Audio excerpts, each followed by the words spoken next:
विद्यार्थी जीवन चाहिँ होइन सकेसम्म त आफ्नै देशमा आफ्नै भाषा बोलेर पढ्दाखेरि त्यो जस्तो कम्फर्टेबल केही हुँदैन होला होइन। कस्तो इन्सपायरिङ लाग्यो कि मलाई, किनभने तपाईँले चाहिँ आफ्टर स्कुल अब त्यसरी फी तिरेर पढ्नु भएको छैन। अब यो कसरी ठ्याक तपाईँले स्कलरसिप पाउनुको राज चाहिँ के हो त त्यसो भए? मेरो पनि हो खतरा जिपिए थिएन कि होइन, म पनि त्यस्तो एकदम टपर होइन कि, एभरेज स्टुडेन्टै हो। हजुर। तर अब मसँग त्यो मोटिभेसन थियो। अनि फेरि मैले एकैचोटि एप्लाई गर्दै सबै अहिले अब यसरी सिभीमा हेर्दाखेरि त मैले त्यसपछि त्यो पछि त्यो सिधै पाएँ जस्तो लाग्छ नि होइन। तर मैले पनि 100वटा बढी इमेलहरू लेखेको थिएँ होला, 100वटा बढी रिजेक्सनको इमेलहरू देखेको थिएँ होला होइन। त्यही भएर हामीले चाहिँ यस्तो स्कलरसिपमा एप्लाई गर्दाखेरि चाहिँ कन्सिस्टेन्सी चाहिँ एकदम महत्त्वपूर्ण हुन्छ।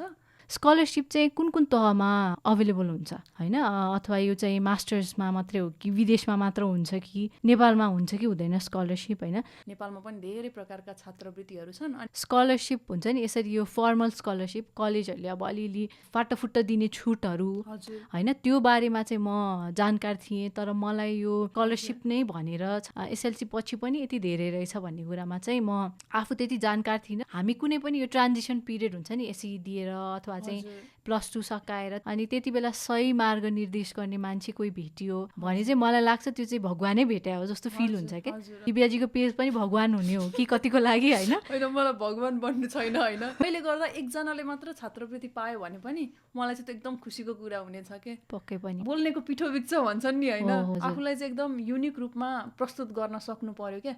किन तिमीलाई उनीहरूले त्यो छात्रवृत्ति दिने त? त्यो पुल अफ एप्लिकेसन हुन्छ नि त, त्यो ल्याबमा त्यो स्कलरसिपमा त्यो मेजरमा एप्लाई गर्ने त उनीहरूभन्दा हामी फरक कसरी छौँ भनेर देखाउनु पर्छ। अनि नमस्ते, तपाईँ हेर्दै हुनुहुन्छ क्यान्डिड विथ क्यान्डिडेट। तर आज पिएचडीको विषयभन्दा अलिकति फरक विषयमा हामी कुराकानी गर्नेछौँ। यो क्यान्डिड विथ क्यान्डिडेट पेजको होस्ट स्वयं दिव्याजी आज अलिकति फरक कुर्सीमा हुनुहुन्छ। उहाँ आज गेस्ट हुनुहुन्छ भने म प्रतिष्ठा आज यो एपिसोडको होस्ट छु है। कस्तो लागिरहेछ दिव्याजी कुर्सी फरक हुँदाखेरि? मलाई आज एकदम रमाइलो लागिरहेछ। अनि हजुरले चाहिँ कति सजिलै होइन, मैले हजुरलाई आज होस्ट बनिदिनु न त भनेको, कति सजिलै स्वीकार्नु भएर आज यो कुर्सीमा बस्न तयार हुनुभएकोमा हजुरलाई पनि एकदम धेरै धेरै धन्यवाद छ प्रतिष्ठाजी। Thank you दिव्याजी। अब तपाईँ जस्तो फेमस कन्टेन्ट क्रिएटरको पेजमा आउनु पाउँदा को आउँदैन होइन? त्यस्तो फेमस त केही होइन। ओके, यसलाई फेमसै हुनुहुन्छ है, म त एकदम हेरेर हुन्छु होइन। ओके, अब अलिकति आज अघि पनि मैले भनिहालेँ आज हामी अलिकति छात्रवृत्ति र स्कलरसिपकै कुराहरू बढी गर्छौँ, किनभने दिव्याजीले कन्टेन्टहरू राख्ने भनेको चाहिँ पिएचडी र स्कलरसिप रिलेटेड धेरै हुने भएकोले। अब सुरु गरौँ आजको कुराकानी। दिव्याजी स्कलरसिप अब हुन्छ नि, म अब स्कलरसिपमा त्यति धेरै जानकार व्यक्ति होइन होइन, म जस्तो जिज्ञासा राख्ने छात्रवृत्तिमा तर धेरै ज्ञान नभएको मान्छेलाई चाहिँ पहिलो प्रश्न सायद के आउँछ होला भने स्कलरसिप चाहिँ कुन कुन तहमा अभाइलेबल हुन्छ होइन, अथवा यो चाहिँ मास्टर्समा मात्रै हो कि विदेशमा मात्र हुन्छ कि नेपालमा हुन्छ कि हुँदैन स्कलरसिप होइन। सो अलिकति नेपालको परिवेशमा चाहिँ स्कलरसिपको कस्तो छ थोरै भनिदिनुहोस् न।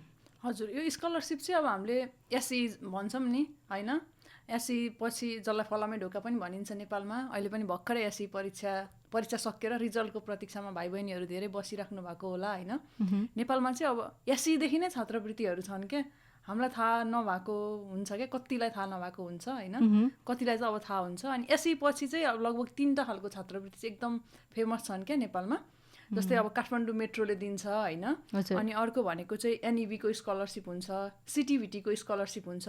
अनि अर्को चाहिँ इन्डियन एम्बेसीले पनि नेपालमा विभिन्न कलेजहरूमा +2 पढ्दै गरेको भाइ बहिनीहरूलाई पनि मन्थली 2000 रुपिज दिने गर्छ कि, त्यसलाई चाहिँ महात्मा गान्धी स्कलरसिप भन्छ। त्यो चाहिँ मैले पनि आफू +2 गर्दा पाएको थिएँ कि। अनि हाम्रो पालीमा चाहिँ जम्मा 500 हुन्थ्यो, तर त्यतिखेरको 500 राम्रै हुन्थ्यो नि त पकेट मनी। अहिले चाहिँ 2000 हुने गर्छ। अनि लगभग अब स्कलरसिपहरू एकदम धेरै छन् कि। अनि त्यो छात्रवृत्तिहरूको चाहिँ मैले प्लेलिस्टै बनाएर होइन च्यानलमा पनि राखेको छु, स्कलरसिप आफ्टर एसई नेपाल भनेर। अनि अर्को भनेको चाहिँ ब्याचलर्सको लागि अब नेपालमा टन्नै छात्रवृत्ति छन् नि। मेडिकल स्कुलको इन्ट्रान्सहरू हुन्छ, त्यहाँबाट छात्रवृत्तिहरू छन्। इन्जिनियरिङ मेजरको अब स्कलरसिपहरू हुन्छन्। जस्तै अब मैले एग्रिकल्चर पढेको हो नेपालमा होइन, हाम्रो एग्रिकल्चर स्कुलमा पनि कति धेरै स्कलरसिपहरू छन् होइन। अब त्यो हरेक मेजरमा सर्टेन नम्बर अफ स्कलरसिप हुन्छ।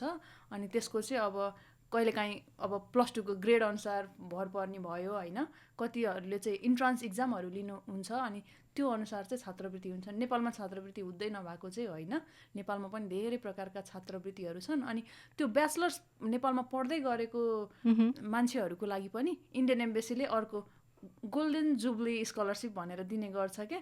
त्यो चाहिँ मेजर हेरिकन फरक हुन्छ। हजुर। अनि त्यो चाहिँ 3000 देखि 5000, त्यो चाहिँ डिफ्रेन्ट मेजरको लागि। एमबिबिएसहरू त्यस्तो मेडिकलवाला फिल्डकोहरूलाई 5000, अनि इन्जिनियरिङ मेजरको लागि 4000, अनि अरू मेजरको लागि 3000, यस्तै कति छ होइन मन्थली।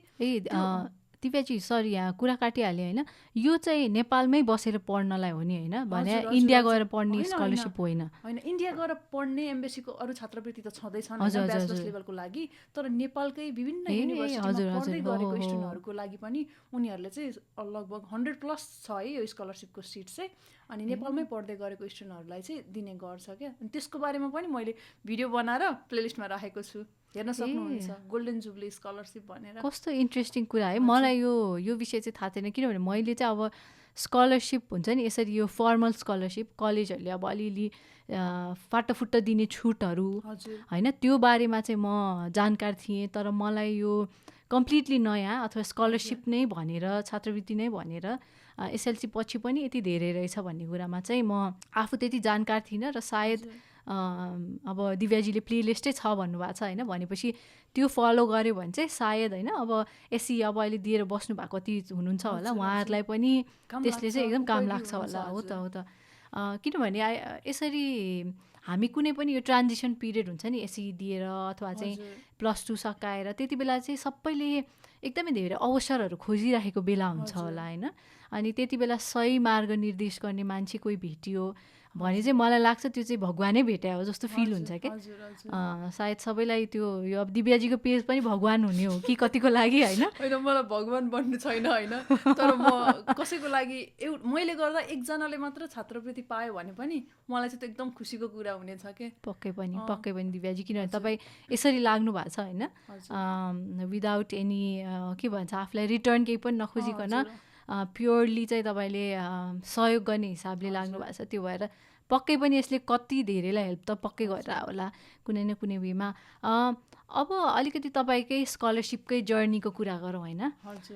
तपाईँले अब अघि अलिकति मेन्सन गर्नुभएको थियो एसएलसी पछि स्कलरसिपमा तपाईँ आफैले पनि पढ्नु भएको भन्नुभएको थियो, भनेपछि त्यो अलिकति तपाईँको स्कलरसिप जर्नीको बारेमा थोरै सेयर गरिदिनु न। किनभने तपाईँ आई थिङ्क +2 पनि पढ्नुभयो स्कलरसिपमा, ब्याचलर्स पनि पढ्नुभयो, हजुर, मास्टर्स पनि, पिएचडी पनि। ओहो, फी त तपाईँले तिर्नै भएको छैन त्यसो होइन? छैन, मैले 10 क्लाससम्म मात्रै हो फी तिरेको चाहिँ, त्यसपछि आजसम्म पनि मैले फी तिरेको छैन। हेर्नु त कस्तो राम्रो होइन।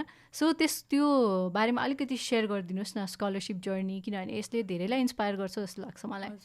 मैले चाहिँ अब मैले हाम्रो गाउँमै रहेको तामाकोसी इङ्ग्लिस बोर्डिङ स्कुलमा चाहिँ एसएलसीसम्म पढेको हो। त्यसपछि मेरो चाहिँ एसएलसीमा राम्रो मार्क्स आएको थियो होइन, 90% आएको थियो है त्यति बेला, म डिस्ट्रिक्ट टपर भएको थिएँ।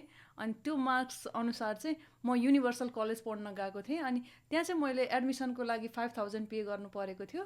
अनि त्योभन्दा बाहेक होस्टेलको फी, ट्युसन फी केही पनि पे गर्नु परेको थिएन कि, पुरै वेभर भएको थियो +2 को लागि। अनि त्यसको साथसाथै मैले त्यो महात्मा गान्धी स्कलरसिप पनि पाएको थिएँ क्या +2मा चाहिँ। तपाईले उल्टै कमाइ पनि राख्नु भएको थियो त्यसो भए? हजुर, धेरै त थिएन होइन, 500 हो, तर पकेट मनी भइरहेको थियो। अनि त्यसपछि मैले ब्याचलर्स चाहिँ पक्लिहावामा रहेको कृषि क्याम्पसमा पढेँ। त्यहाँ पनि मेरो फुल स्कलरसिपमा मेरिट लिस्टमै नाम थियो। त्यसले गर्दाखेरि चाहिँ हामीले semester registration fee certain amount तिर्न पर्थ्यो। सायद त्यति बेला जम्मा 3000 थियो होइन, हरेक सेमेस्टरमा त्यति पे गर्नु पर्थ्यो।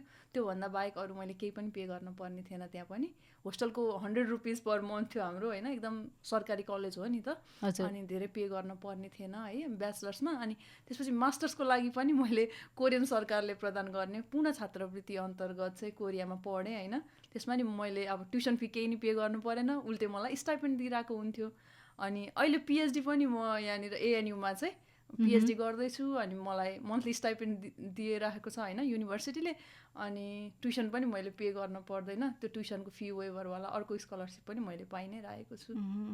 हो है, कस्तो इन्सपायरिङ लाग्यो कि मलाई, किनभने तपाईँले चाहिँ आफ्टर स्कुल अब त्यसरी फी तिरेर पढ्नु भएको छैन। किनभने यो चाहिँ आई थिङ्क इन्सपिरेसनै हो कि स्कलरसिप खोज्नु, अप्लाई गर्नु र पाउनु होइन। खोज्ने एउटा एकदम इन्टेन्स प्रोसेसै हो, त्यसपछि पाउने पनि अर्को एउटा प्रोसेसै भनौँ न। म चाहिँ यो सबैलाई छुट्टै प्रोसेसै जस्तो लाग्छ कि, अनि पाउनु अब छुट्टै प्रोसेसै भइहाल्यो होइन। सो त्यसले गर्दाखेरि अब यो कसरी ठ्याक तपाईँले स्कलरसिप पाउनुको राज चाहिँ के हो त त्यसो भए? अब स्कलरसिपहरू एप्लाई गर्दाखेरि के क्राइटेरियाहरू हुन्छ नि त, इलिजिबिलिटी क्राइटेरियाहरू हुन्छ होइन। कति स्कलरसिपमा इन्ट्रान्स इक्जामहरू हुन्छ, त्यो इक्जामहरू हामीले पास गर्नुपर्छ र सर्टेन मार्क्सहरू ल्याउन पर्ने हुन्छ होइन। त्यो अब एसई पछिवाला त्यो काठमाडौँ मेट्रो स्कलरसिपमा नि त अहिले इन्ट्रान्स हुन्छ नि होइन। त्यस्तै अब हाम्रो +2 पछि हामीले ब्याचलर्स पढ्नको लागि एग्रिकल्चर पढ्न जाँदाखेरि पनि त्यहाँ पनि इन्ट्रान्स भएको थियो होइन। अब मास्टर्सको लागि अब स्कलरसिपहरूको लागि एप्लाई गर्दा पनि इन्ट्रान्सहरू हुन्छ। अनि अब फरेन कन्ट्रिजहरूमा गर्दाखेरि त इङ्ग्लिस ल्याङ्ग्वेजहरूको प्रोफिसियन्सी हुन्छ होइन। अनि ब्याचलर्सलाई गर्दा +2 को सर्टेन अब GPAहरूको रिक्वायरमेन्ट हुन्छ नि त, त्योहरू पुरा गर्न पर्ने हुन्छ। अनि त्यो रिक्वायरमेन्टहरू सायद फुलफिल भएर चाहिँ मैले पाउन सफल भएँ जस्तो लाग्छ सायद है। किनभने अब यो स्कलरसिपहरूको छात्रवृत्तिको जहिले पनि कुरा आउँदाखेरि एउटा सर्टेन क्राइटेरिया तपाईँले मेन्सन गरि नै हाल्नुभयो। अब तपाईँको अनुभवमा होइन, तपाईँले डिफ्रेन्ट कन्ट्रीहरूमा बसेर स्कलरसिपमा पढ्नु भएको छ भनेपछि तपाईँले पाउने एउटा हुन्छ नि यो एउटा प्याकेज चाहिँ लगभग सबै स्कलरसिपहरूले खोज्दो रहेछ भन्ने तपाईँले त्यस्तो केही फिल गर्नु भएको छ? अब स्कलरसिपहरूमा एप्लाई गर्दाखेरि चाहिँ कस्तो हुन्छ भन्दा अब अघि भनेको इङ्ग्लिस टेस्टहरू त्यो त चाहिने नै भइहाल्यो होइन। त्यसको साथसाथै अब ब्याचलर्स पछि होइन मास्टर्सलाई एप्लाई गर्दाखेरि चाहिँ अब मास्टर्सलाई अब सर्टेन कन्ट्रीहरूमा एप्लाई गर्दाखेरि पहिला अब पब्लिकेसनहरू होइन, रिसर्चहरू चाहिँ अब रिसर्चमा एप्लाई गर्दाखेरि चाहिँ अब मास्टर्समा कुन ल्याबमा कुन मेजरमा एप्लाई गरिरहेछ त्यो अनुसार ब्याचलर्समा उसँग एक्सपिरियन्स छ कि छैन होइन, त्यो रिलेटेड छ कि छैन भनेर चाहिँ अलि स्पेसिफिकल्ली खोज्छन् होला। तर कहिलेकाहीँ चाहिँ मैले साथीहरूले अब मेजरहरू स्विच गरेको पनि देखेको छु। अनि हामीले चाहिँ अब यो स्कलरसिपहरूमा एप्लाई गर्दाखेरि मोटिभेसन लेटर भन्ने लेख्न पर्ने हुन्छ कि, त्यो लेटरमा चाहिँ तपाईँहरूले अब आफूलाई सेल गर्न पर्यो कि होइन। राम्रो बोल्नेको पिठो बिग्छ भन्छन् नि होइन, आफूलाई चाहिँ एकदम युनिक रूपमा प्रस्तुत गर्न सक्नु पर्यो क्या। किन तिमीलाई उनीहरूले त्यो छात्रवृत्ति दिने त होइन, त्यो कुरा चाहिँ एकदम मिलाएर लेख्न सक्नु पर्यो र आफूलाई सेल गर्न सक्नु पर्यो। र तिनीहरूले त्यहाँ सेलेक्ट गरिसकेपछि हामीले टेबलमा के लिएर जाँदैछौँ त, उनीहरूलाई नि हामी त्यहाँ आएपछि के फाइदा हुन्छ त होइन, हामीले फरक के गर्छौँ त। त्यो पुल अफ एप्लिकेसन हुन्छ नि त त्यो ल्याबमा, त्यो स्कलरसिपमा, त्यो मेजरमा एप्लाई गर्ने त उनीहरूभन्दा हामी फरक कसरी छौँ भनेर देखाउनु पर्छ। अनि सिनियरहरूको अब टेम्प्लेट मागेर जस्ताको तस्तै सार्ने होइन। अनि मसिनहरूबाट अचेल त च्याट जिपिटीहरूले जेनेरेट गरिदिन्छ नि त, त्यो मसिनले जेनेरेट गरेको सजिलै पढ्न सक्छन् क्या उनीहरूले। तर आफू कतिको जेन्युन छ त्यो कुरा देखाउन सक्यो भने चाहिँ उनीहरूले सेलेक्ट गर्छन् जस्तो लाग्छ क्या। मेरो पनि खतरा जिपिए थिएन कि होइन, म पनि त्यस्तो एकदम टपर होइन कि, एभरेज स्टुडेन्टै हो। तर अब मसँग त्यो मोटिभेसन थियो। अनि फेरि मैले एकैचोटि एप्लाई गर्दै सबै अहिले अब यसरी सिभीमा हेर्दाखेरि त मैले त्यसपछि त्यो पछि त्यो सिधै पाएँ जस्तो लाग्छ नि होइन। तर मैले पनि 100वटा बढी इमेलहरू लेखेको थिएँ होला, 100वटा बढी रिजेक्सनको इमेलहरू देखेको थिएँ होला होइन। त्यही भएर हामीले चाहिँ यस्तो स्कलरसिपमा एप्लाई गर्दाखेरि चाहिँ कन्सिस्टेन्सी चाहिँ एकदम महत्त्वपूर्ण हुन्छ। अनि त्यो मोटिभेसन चाहियो कि, त्यो स्पार्क केले गर्दा स्पार्क गर्छ होइन अगाडि बढिरहनुलाई, त्यो कुरा चाहिँ मोटिभेसन लेटरमा मजाले खुलाएर होइन। त्यो भनेपछि मूल मन्त्र स्कलरसिपको चाहिँ एउटा भनेको कन्सिस्टेन्सी अनि मोटिभेसन होइन। मोटिभेसन चाहिँ मेन भयो। अब मलाई चाहिँ यो देश जानु मन छ, अब म यसको खोज्छु भनेर भन्दा पनि आफूलाई गर्न मन लागेको कुरालाई कसरी हुन्छ कन्भिन्सिङ वेमा चाहिँ लेख्नु पर्यो, प्रेजेन्ट गर्नु पर्यो होइन त, आफूलाई सेल गर्नु पर्यो। त्यो सेल गर्नलाई भनौँ न अब अघि आइएल्सकै कुरा आयो होइन, इङ्ग्लिस ल्याङ्ग्वेजको कुरा आयो। अब तपाईँले डिफ्रेन्ट कन्ट्रीमा बसेर चाहिँ पढ्नु भएको छ। अघि अलि अगाडि इन्फर्मल कुराकानी भइरहेको थियो दिव्याजीसँग। दिव्याजी एकदमै धेरै भाषाहरू बोल्नुहुन्छ होइन, भनौँ न हामीले बोल्ने भन्दा धेरै बोल्नुहुन्छ होइन। अब किनभने कोरिया बस्नुभयो गर्दाखेरि तपाईँसँग फरक अनुभवहरू छन् नि त। अब अलिकति मलाई जिज्ञासा लागेको कुरा चाहिँ फरक देशहरूमा बसेर तपाईँले पढिराख्दाखेरि इन्भाइरोमेन्ट पनि पक्कै पनि विद्यार्थी जीवन सबै देशहरूमा फरक छ होइन। तर केही त होला, विद्यार्थी जीवन सबैतिर विद्यार्थी जीवन एक खालको दुःख होला, एक खालको हुन्छ नि असाइनमेन्ट, त्यो लोड एउटा होला। तर के चाहिँ फरक पाउनुभयो त नेपालमा पढ्नु हुँदा, कोरियामा पढ्नु हुँदा, अस्ट्रेलियामा अहिले पढ्दै हुनुहुन्छ, त्यस्तो केही छ तपाईँले अनुभव गर्नुभएको भएको? विद्यार्थी जीवन चाहिँ होइन सकेसम्म त आफ्नै देशमा आफ्नै भाषा बोलेर पढ्दाखेरि त्यो जस्तो कम्फर्टेबल केही हुँदैन होला होइन। आफ्नो समस्याहरू सजिलै राख्न सकिन्छ नि त। जसरी खुलेर हामी नेपालीमा बोल्न सक्छौँ त्यो त अरू भाषामा पक्कै सकिँदैन। तर त्यसो भन्दै गर्दा अब हामीले हाम्रो कलेजमा पढ्दै गर्दा हामीसँग सबै त फेसिलिटीहरू त थिएन नि त होइन। जुन इन्फ्रास्ट्रक्चर जुन रिसोर्स अहिले म यहाँ गर्दैछु अथवा कोरियामा गर्दै थिएँ त्यो त हामीले वहाँ पाउँदैन थियौँ नि त होइन। पक्कै पनि रिसोर्सेसहरू इन्फ्रास्ट्रक्चरहरू यता धेरै छ। अनि त्यसपछि अब यो भन्दै गर्दाखेरि अब कोरियामा भन्दा यो आफ्नो प्रब्लमहरू अनि त्यो गाह्रो लागेको कुराहरू एक्सप्लेन गर्न चाहिँ कोरियामा भन्दा अस्ट्रेलियामा चाहिँ मलाई अलिक सहज भइरहेको छ कि यहाँ चाहिँ। अब कोरियामा चाहिँ के हुन्थ्यो भन्दाखेरि मैले 1 वर्ष म कोरियन गभर्मेन्ट स्कलरसिपमा पढेँ, 1 वर्ष मैले भाषा पढ्न पर्थ्यो। त्यसपछि बल्ल म आफ्नो मास्टर्स डिग्री पर्स्युङ युनिभर्सिटीमा जान मिल्थ्यो होइन। तर 1 वर्षमा सिकेको सेकेन्ड ल्याङ्ग्वेज युज गरेर सिकेको थर्ड ल्याङ्ग्वेज कति नै बुझिन्छ र होइन।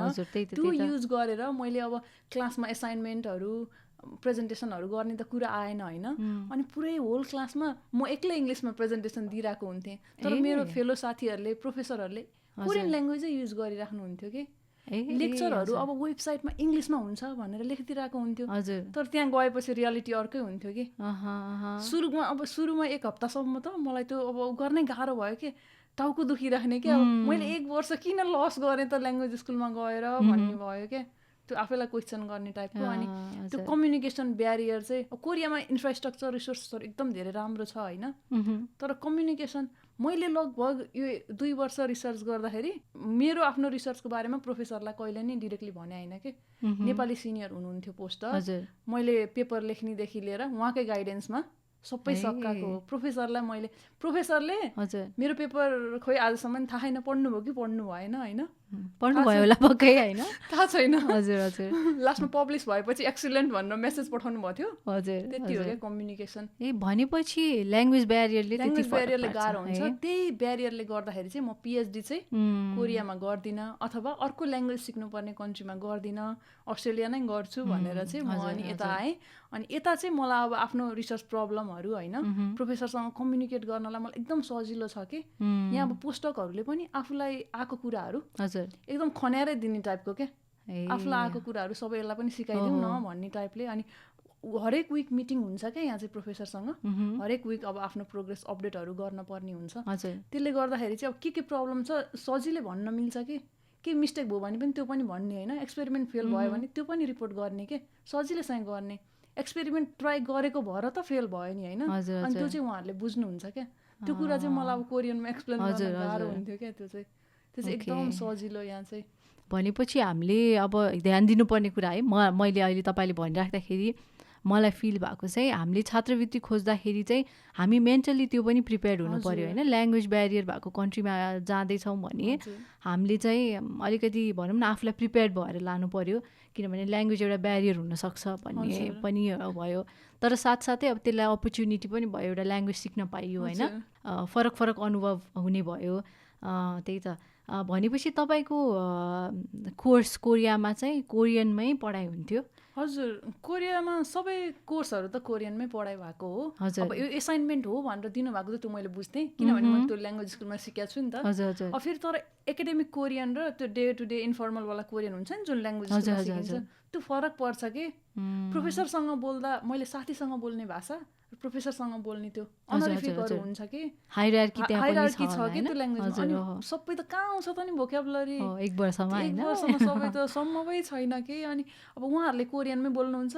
एसाइनमेन्ट यो हो भनेर दिएको मैले बुझेको छु, तर म त्यो एसाइनमेन्ट कोरियनमा गर्न सक्दिनँ क्या अनेस्टली भन्नुपर्दा। म इङ्ग्लिसमा गर्थेँ। इङ्ग्लिसमा गर्दा नि मेरो ग्रेडमा फरक चाहिँ परेन होइन, चेक गर्नुहुन्छ। उहाँहरूले इङ्ग्लिस नबुझ्ने होइन कि, उहाँहरू नि युएसमा पिएचडी गरेको त्यस्तोहरू हुनुहुन्छ, अरू कन्ट्री फरेन कन्ट्रीहरूमै पिएचडी गरेको प्रोफेसरहरू हुनुहुन्छ। तर क्लासमा लगभग सबैजना कोरियन छन्। म एक्लै फरेनर नि हुन्छु कहिलेकाहीँ। उहाँहरूले कोरियनमै बोल्नुहुन्छ। आफ्नै भाषालाई उहाँहरूले प्रमोट पनि गर्नुभएको रहेछ, जुन राम्रो पनि हो। राम्रो पनि हो, तर त्यही त तर अब एज इन्टरनेसनल स्टुडेन्ट चाहिँ अब हामीलाई एउटा भनौँ न ब्यारियर जस्तो ब्यारियर हुन्छ नि सबै त बुझिन्न कि एकाडेमिक टर्महरू नै फरक पर्छ इन्फर्मल र फर्मलको अनि हजुर हुन्छ अब मलाई अर्को अब अहिले कुरा गर्दै जाँदाखेरि चाहिँ हुन्छ नि अहिले अब स्कलरसिपहरू अहिले पनि त खुलिरहेछ होला होइन तपाईँले पोस्ट पनि गरिराख्नु भएको हुन्छ अलिकति त्यसलाई समराइज गरेर अहिले कसैले खोज्दै हुनुहुन्छ स्कलरसिप भने केमा हेर्ने कसरी अप्लाई गर्ने छोटकरीमा थोरै भनिदिनुहुन्छ अब तपाईँको लिङ्क त भइ नै हाल्छ होइन मैले अघि अब ल्याङ्ग्वेज ब्यारियरको कुरा गरेँ होइन तर त्यसले गर्दा डराइहाल्नु नि पर्दैन होइन त्यस्तो डिभास्टेटिङ नै केही हुँदैन होइन अनि अहिले चाहिँ अब जापानको गभर्मेन्ट स्कलरसिप जसलाई चाहिँ मिक्स्ड स्कलरसिप भनिन्छ होइन त्यसको एप्लिकेसन खुल्ला नै छ अनि अर्को जर्मनीको DAAD स्कलरसिप हुन्छ त्यो स्कलरसिपको पनि एप्लिकेसन खुल्ला नै छ त्यो एकदम प्रेस्टिजियस स्कलरसिपहरू हुन् होइन तपाईँहरूलाई 1 वर्षको ल्याङ्ग्वेज पढाउँछ अनि अब स्टाइपेन्डहरू दिइरहेको हुन्छ तिनीहरू एकदम प्रेस्टिजियस स्कलरसिप हो तिनीहरूमा एप्लाई गर्न सक्नुहुन्छ है अनि मिक्स्ड स्कलरसिप चाहिँ ब्याचलर्स मास्टर्स PhD सबै लेभलको लागि हो अहिले एप्लिकेसन खुल्ला नै छ मैले पेजमा पनि पोस्ट गरेको छु अथवा एम्बेसी अफ जापान इन नेपालको वेबसाइटमा हेर्नुभयो भने नि हजुरहरूले देख्न सक्नुहुन्छ अनि ड्याडको पोर्टलमा गएर पनि हजुरहरूले हेर्नुभयो भने चाहिँ त्यो जर्मनको गभर्मेन्ट स्कलरसिपै हो सायद होइन DAAD त्यसमा चाहिँ हजुरहरूले एप्लाई गर्नलाई चाहिँ सक्नुहुन्छ अनि त्यसको साथसाथै अब PhDहरूको लागि चाहिँ ओपनिङ लगभग इयर राउन्डै भइरहेको हुन्छ क्या अब कुन ल्याबमा कतिखेर को ग्रेजुएट हुन्छ अनि ठाउँ खाली भइरहेको हुन्छ नि त त्यो अनुसार चाहिँ लगभग स्कलरसिपै हुन्छ क्या संसारभरि PhD पेइङमा पढ्ने भन्ने त हुँदैन इन्टरनेसनल स्टुडेन्टले लगभग सबै स्कलरसिप नै हुन्छ मास्टर्स पनि लगभग अस्ट्रेलियामा चाहिँ मास्टर्सको स्कलरसिप लगभग छैन तर अस्ट्रेलिया बाहेक अब कोरिया जापान होइन युरोपतिर US मा होइन टिचिङ एसिस्टेन्ट अब अरू रिसर्च एसिस्टेन्ट के हुन्छ होइन अब पेड पोजिसनहरू नै हुन्छ त्यही भएर स्कलरसिपहरू चाहिँ लगभग उपलब्ध भइ नै रहेको हुन्छ हजुरहरूसँग त्यो क्युरियोसिटी हुन पर्यो अनि अलिकति सर्च गर्नु पर्यो क्या अचेल त ChatGPT-ले नै भनिदिन्छ क्या कता के स्कलरसिप छ होइन ChatGPT-ले आधाभन्दा धेरै काम सजिलो पारेको छ होला अनि अब जाँदा जाँदै एउटा अन्तिम प्रश्न म सोध्छु दिव्याजी होइन त्यही अब भनौँ न भाषाकै जस्तो भाषा फरक हुने कन्ट्रीमा चाहिँ आइएल्स चाहिन्छ कि चाहिँदैन अथवा त्यस्तो केही हुन्छ नि एउटा कुनै क्राइटेरिया हुन्छ कि हुँदैन किनभने अहिले अब खोज्दै हुनुहुन्छ होला अप्लाई गर्नेहरूले कतिसँग आइएल्स जस्तो क्राइटेरिया हातमा होला पनि कतिसँग छैन होला भनेपछि उहाँहरूले कसरी खोज्ने त स्कलरसिप त्यो पनि एउटा हुन्छ नि प्रश्नको विषय हुन्छ कि लगभग यो अहिले सबै छात्रवृत्तिहरू अघि मैले DAAD भने होइन मिक्स्ड स्कलरसिप भने अब यो कोरियन गभर्मेन्ट स्कलरसिप होइन अथवा अरू स्कलरसिप लगभग सबैमा त्यो आइएल्सहरू चाहिँ एक्सेप्टेड हुन्छ कि